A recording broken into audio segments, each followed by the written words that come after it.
Hi, everybody. We're going to do two practice problems using the ideal gas law, which is also called the equation of state, just to give you some samples and reminders about how to do these, that the pressure must be in atmospheres.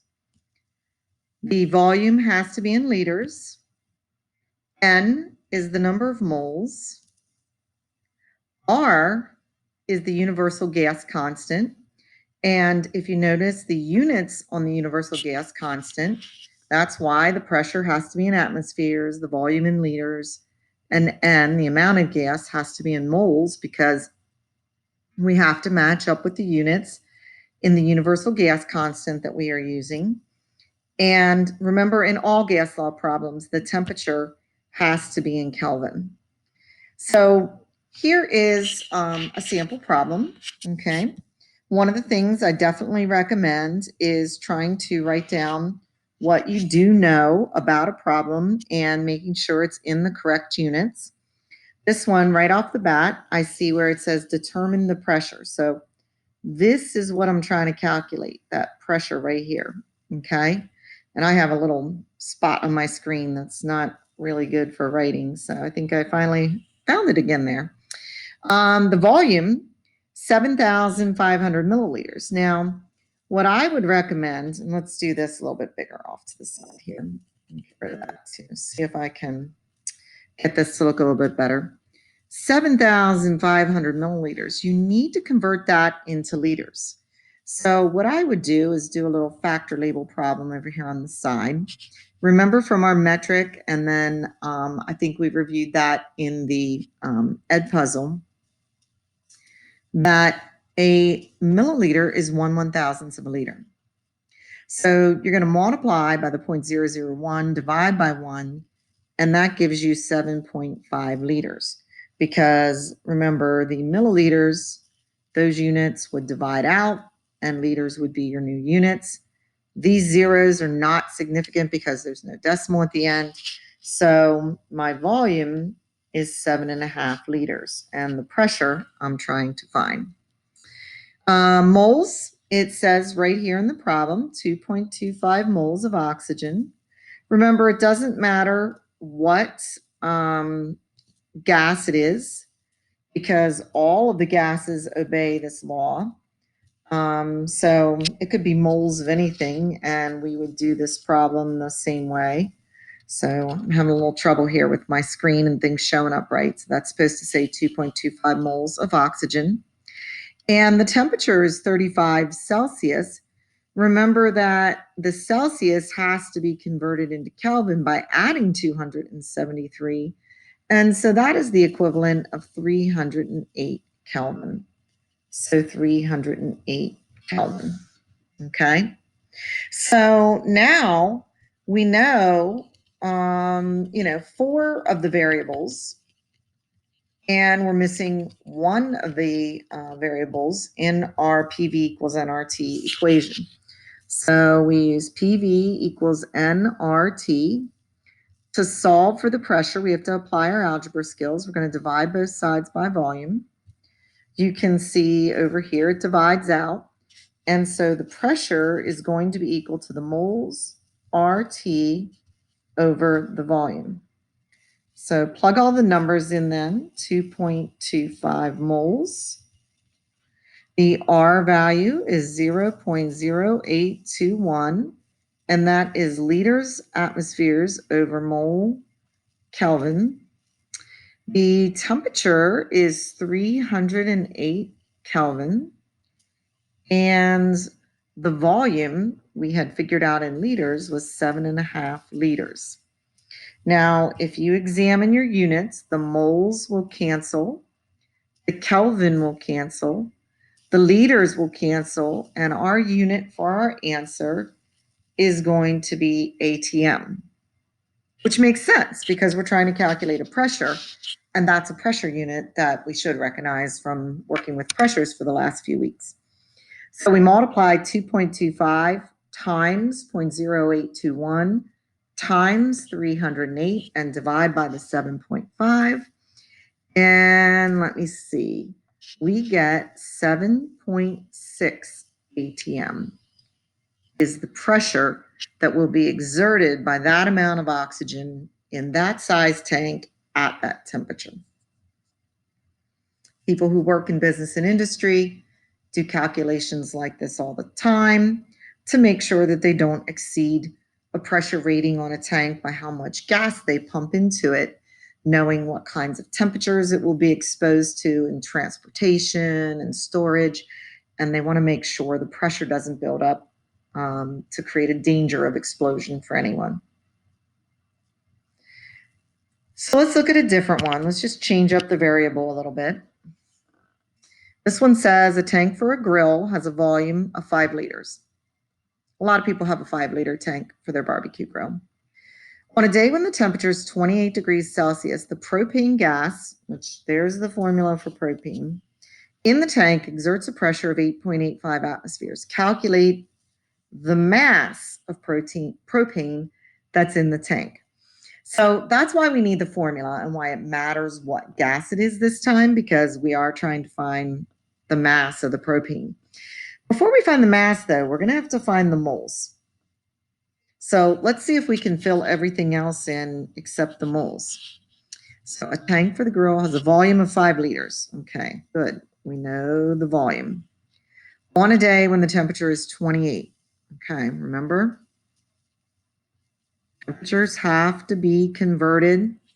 Okay, they must be converted to Kelvin. So this is 301 Kelvin. So 301 Kelvin.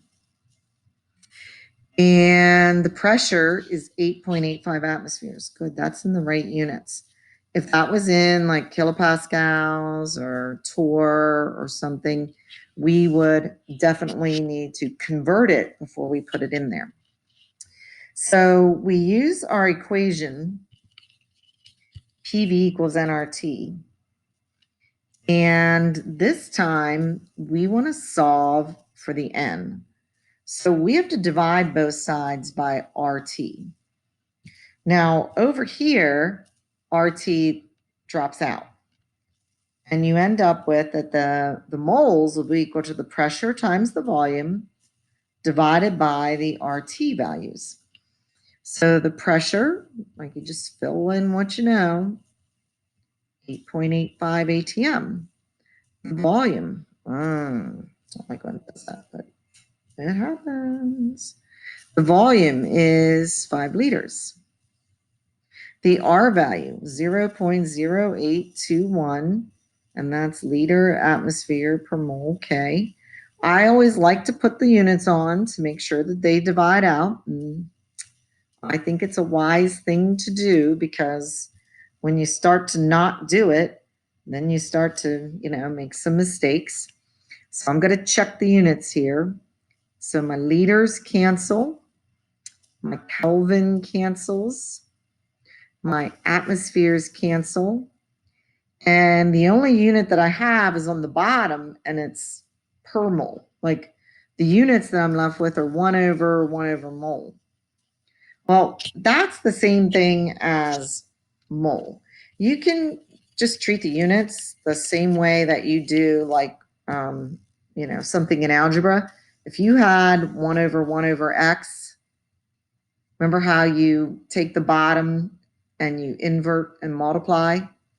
So you would multiply the top and the bottom by x over 1. So, on the bottom, that all cancels out. And then on the top, that's just equal to x. So same thing here, invert and multiply 1 over mole. Well, that's just equal to moles. So I take 8.85, I multiply by 5, I divide by 0.0821, and I divide by 301. You divide by everything that's on the bottom. And I'm going to get 1.79 moles because of the 3 sig figs. And that is C3H8. That's, propane. So if this question said calculate the moles of propane, or even if it just said calculate the amount, like just gave you like a general term, we'd be done. But this says to find the mass. So we should do another step, and I got to come up here just because, I'm running out of room down there. But do you remember how we convert from moles to grams? It's been a little while, but we set up a factor label, and we have to add up what C3H8 is going to weigh. So if I have C, that's 3 times 12. That's 36. H, there's 8 of them, but they each only weigh 1. So that's 8. And I add that up, and I get 44. What that means is that there's 44 grams in a mole. And do you remember where I got these numbers? This is from the periodic table, and the 3 and the 8 are from the formula. So we know that 1 mole of the propane is going to be 44 grams. And so we can take the 1.79, multiply by 44. I'm going to round it off to 3 sig figs because 1.79 has, 3 sig figs. Okay. And I got 78.8 grams of that propane gas as my final answer. So these 2 practice problems, you can record how to do those in the notes. Okay, you can either write it in a notebook or on the note sheet that was provided. And then you should get out the worksheet, and there's 2 practice problems on the worksheet. When you do that worksheet, okay, you should fill in everything you know, and you should find that you know 4 of them, and one of them is always a mystery. Okay. And then you should do your algebra and solve for that letter. Then plug everything in that you know and solve for an answer.